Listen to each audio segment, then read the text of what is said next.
You know, you can always bug people in a beautiful way, in a very helpful way, by just saying to them, what did you forget? So, well, I don't know. What was I supposed to remember? Oh, I'm really not trying to put you on. I mean, it's not difficult. This is something completely obvious that you forgot. You'd easily remember it because it's so obvious.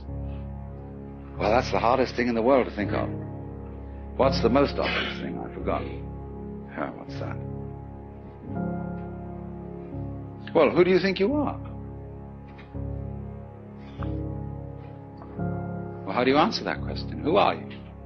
Well, you give a name. You say, I'm Joe Dokes, I'm Allan Watts. That's not true. That's what people told you you were. They put that name on you, and they taught you to identify with it and to behave as it was expected to behave. But that's not who you are. You know very well. Go back in your memory. Go back into your infancy before they started telling you all this stuff.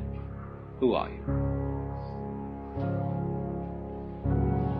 And if you get with that, you'll know very well who you are.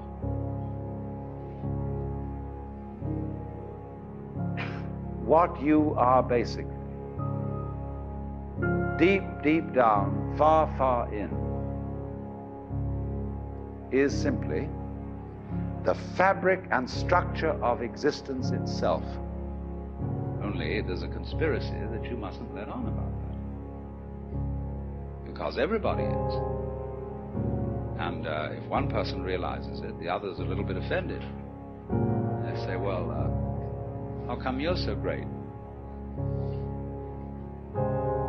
So everybody, therefore, who gets an intimation of who they really are and ever comes out with it in Christian civilization, people say, who the hell do you think you are? You Jesus Christ? Well, you can say Jesus Christ said he was Jesus Christ and everybody put him down for it, and that's what you're doing to me. There is as it were, a recess of the soul, of the psyche, where everybody knows perfectly well that you are not just this irresponsible little mouse that's been chucked down into this world, but that you are really doing this work. You're running it. Only you can't admit it, just in the same way as you can't admit that you're responsible for the way your own heart beats. You say, oh, that's not my doing. I've no control over my heart. Do you have any control over being conscious? Do you know how you will?